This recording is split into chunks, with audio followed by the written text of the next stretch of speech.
Hi and welcome to Phoenix Crypto. My name's Andy and welcome to another edition of Market Watch. It's a lovely Friday morning. The sky is mostly grey in the UK, which is pretty normal for this time of year, and it's been a bit of an interesting time with crypto. If you like the content, press the like button, subscribe to the channel. It all helps and I'm very grateful for the support. So it's been an interesting time over the last probably couple of weeks now, maybe even a bit longer. And you can see I've drawn a few things on the screen here, and let me just turn these off a little bit, and just let's put the price action on. So what's really been going on? So this is on a 4 hour, and you can see, we had a lovely new all-time high back in October. We had the next all-time high early mid-November, 69k, and pretty much since then we have dropped pretty hard. You can see I can quickly draw some lines here. Look at that, and I must admit, I actually missed this. I've got lots of lines drawn on my chart, but sometimes you can have so much stuff on there and you can be focused on so many things that actually some of the more obvious signs you can miss, and sometimes simplicity is best. And particularly when you've got 3 pivot points which have now interacted with that trend line, we now know that is going to be a fierce level of resistance. There is probably also a channel going, let's see where the right point might be, so we might have a channel here. And the reason why I say that is, we've rejected off here, rejected off here, rejected off here, rejected, well, there's more of a retest of here, and actually this looks pretty good actually, and you can see where it's respected, so actually just very quickly drawn. And I think firstly I'd like to think that shows how good TA doesn't necessarily have to take a long time. You can look at a chart with nothing on there and try and find and look for the patterns. And these are really, really important. They do make a huge difference. They really, really do. So these are clearly going to be respected and are very important. And, we can probably start drawing a whole number of other lines, really. We now have a pivot point here. We've got one there. Where does that... And you might find, when you're drawing it, if you keep on extending it, you might find actually you might be surprised at where it interacts, and then you can start seeing how important some of these are, and it starts building up a bit of a picture.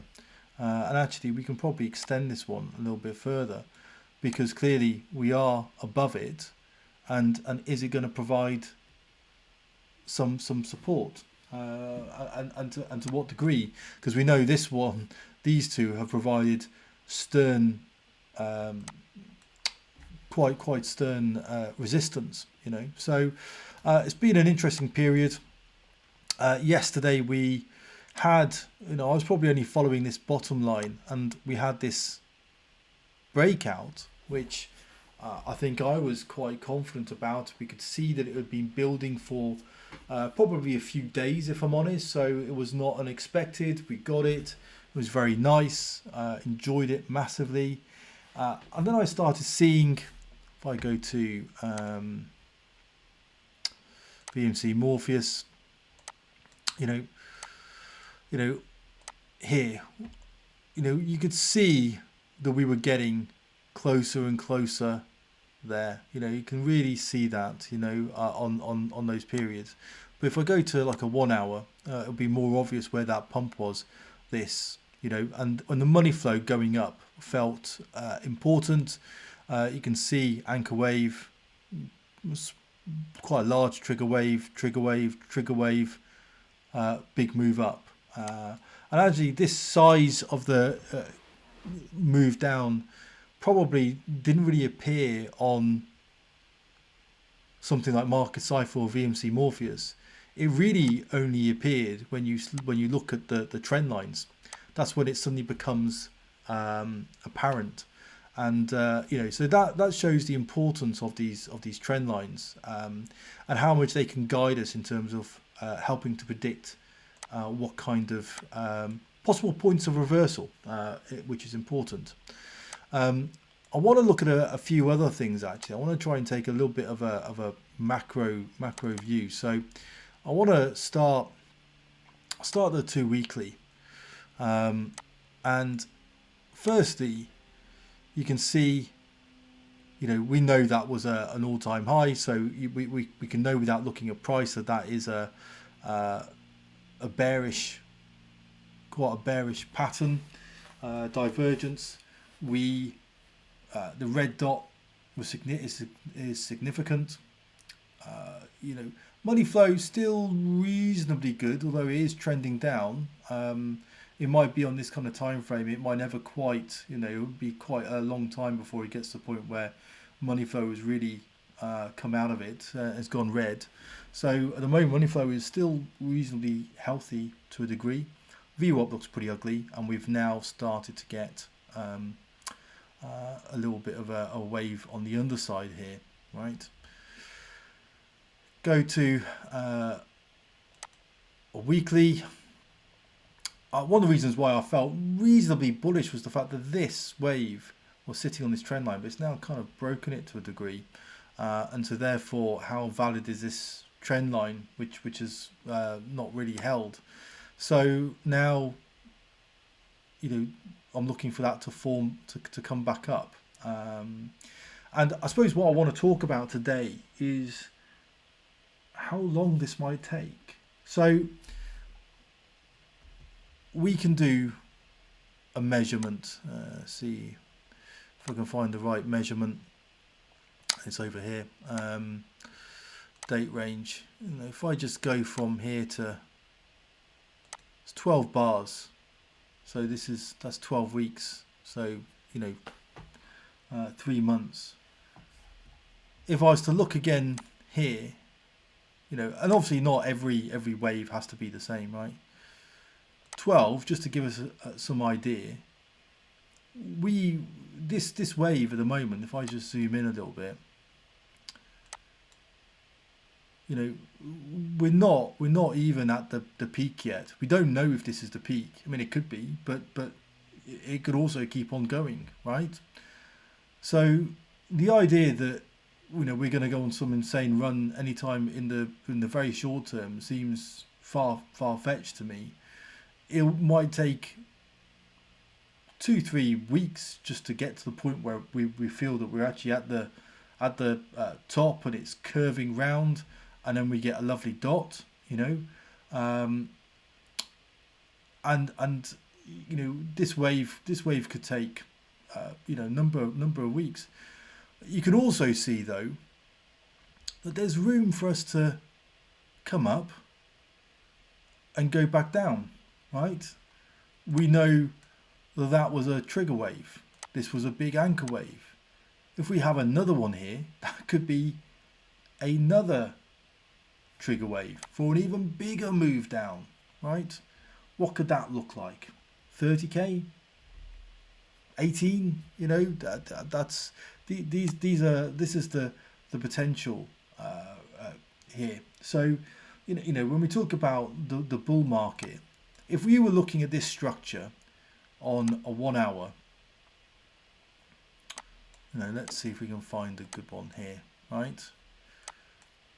There we go, big anchor wave, some triggers, and we had a big move down, right? You'd be expecting this move. If I go, let's see if we can find another one. Maybe this to a degree, but there are plenty of others out there. That is a trigger wave here, big move down, trigger wave, big, So you get the point. You know, this is a normal structure and pattern when you look at you know, this kind of oscillator. So when we look at it on the weekly, my question is what makes us think that price won't react in exactly the same way on the weekly version as it would on the hourly or half hourly or 4 hourly? It will do exactly the same thing. So this needs time to develop, and I think any next move up, this trend line will be incredibly important. Will it get respected? And if it does, what kind of, and that could be the, you know, we could have one last hurrah, one last pump, mega pump, and then we could be in for a much bigger move down, possibly. Or maybe, is this it? Is this going to break this trend line, come all the way down, and actually we will start the process again, you know, like this, anchor wave, trigger wave, big move up? You know, are we going to start that process again? Is this the start of it? And these are the questions I think we're going to have to answer over the next few months, and it is definitely months. If I look at the 2 week, you know, this needs so much time. The only thing I would say is we might get a little trigger wave here.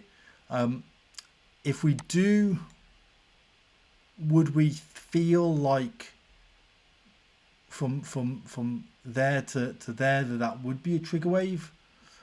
Not sure. Not sure at all. You know, so these are the things. So when we think about, you know, is this the end of the bull run? I think we have got room to go a bit more, but I'm also not sure if we've got a lot of room. You know, look at that trend line. You know, will that get respected? And that might mean that we see something maybe in the spring. You know, April, May time. That's when I might be looking for a larger move. Maybe you know, March. You know, so that's going to be the interesting period. You know, so that's the thing to watch out for. Or you know, is that it? And we're going to form a big anchor wave. You know, going to flick to a different chart here.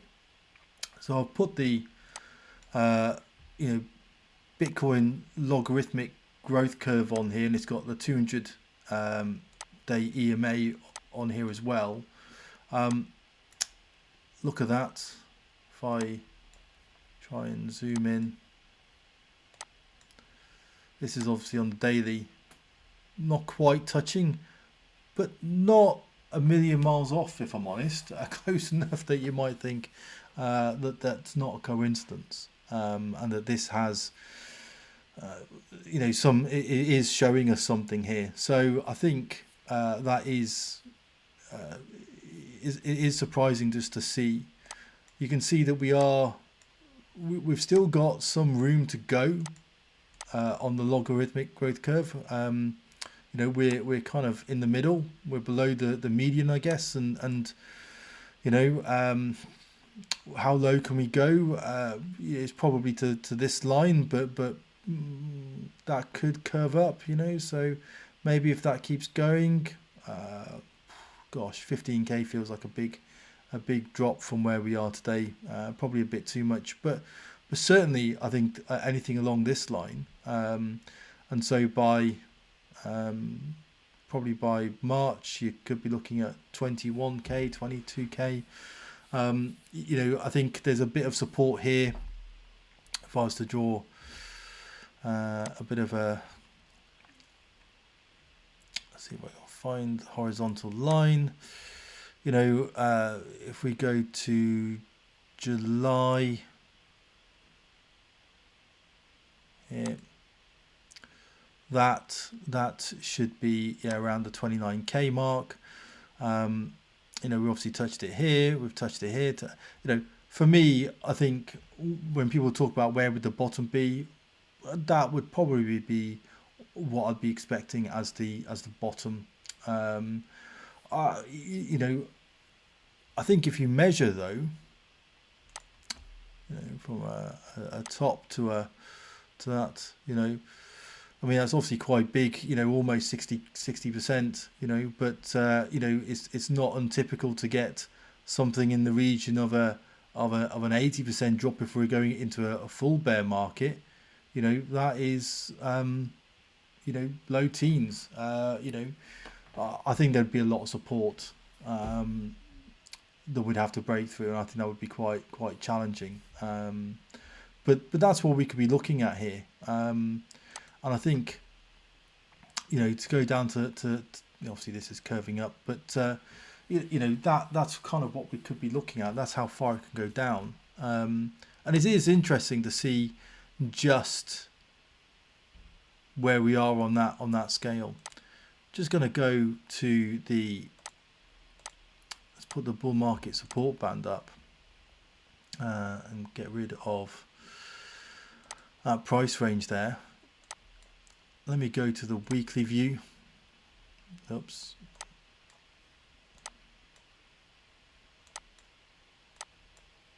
There we go. We've retested, and you can now see that really was the capitulation. That really was and we've dipped down quite a bit. If you look on the MACD, this doesn't yet look like we're in danger of curving back round again. The only thing I'd probably turn around and say, to try and provide any kind of bullish idea is, if this does curve round, this might then give the feeling that this was a bottom. And if you look at here, we had quite a few, but really, we'd be looking for that to start, for these colours to go lighter, and for that line to start, the fast line just to start curving round a bit. We're not there yet, and it doesn't look like we're going to be there in the next week either. So I think, we've just got to admit that this is going to be, quite bearish for a bit longer. The 2 week is quite interesting because these are a lot more rare. This is only the 5th time since Bitcoin, in Bitcoin's existence, that it's had a MACD crossover on the 2 week.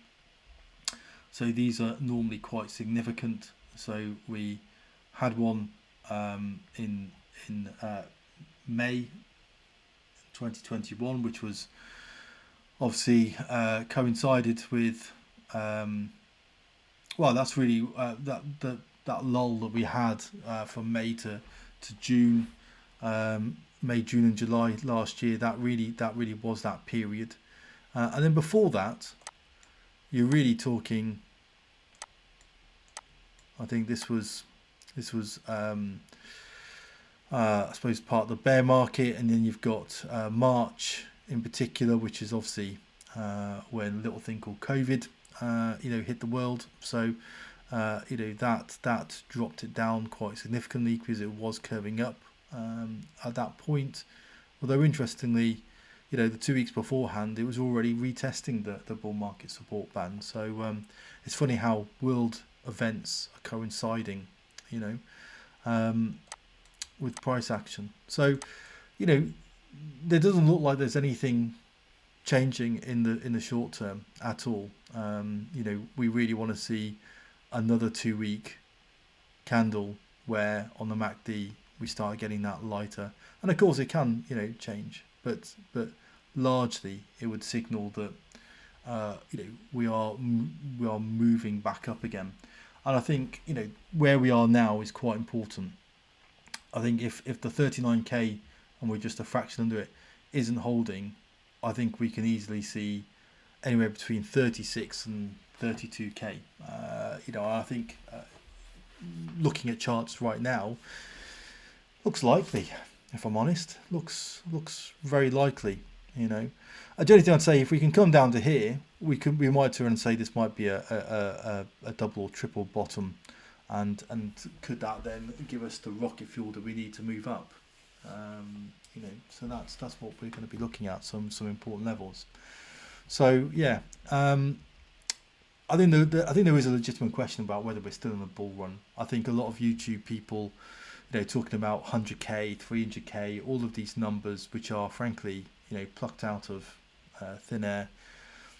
Slightly irresponsible. I think it fuels the hopium, and I think sometimes people can be naive, or they can be blinded to bearish signs and they can ignore them. Happened to me as well, so I'm no different to anyone else. We're all human and can get subjected to these things, and are a slave to how we to our own prejudices, I guess. And when you're thinking it can only go up, Bitcoin and the crypto has a habit of doing exactly the opposite of what you're expecting, and I think that can be the case. Will 69k be the mark, the top? It is possible. I do think it is possible. I don't think we're going to get an 80% drop, but could I see a 60% drop, a 70% drop? Yeah, I could easily see us go down to 25k. That is not beyond the realms of possibility at all. We've already dropped, quite a substantial amount, so that's already 45%. Already 45%. At some point, we will need to liquidate these shorts that would have been opened up, right? So that needs to happen at some stage, and that's where the volatility, and I think the other thing to probably remember as well is the exchanges know where the liquidation points are. All of the on-chain vendors out there, Glassnode, all those other guys, they don't just sell subscriptions to people like you and me. They're selling data to funds, to exchanges. They know where all these liquidation points are, and therefore I think we have to be wary. We have to trade what is on the chart and not the fear and greed that we've got and to be blinded by hopium, when reality is there's no bullish signs on the charts whatsoever, and therefore when we've got people talking about an extended cycle, we might have one more leg up. We could have one more leg up. That is possible. I think looking at this on a particularly the weekly, it is possible to see one more leg up,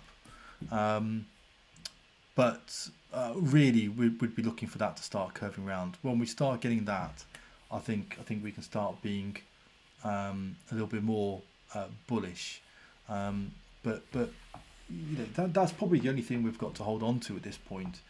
And I think if we do have another leg up, then I do think that will be the final leg. I do think we'll be in a bear market, at some point after that.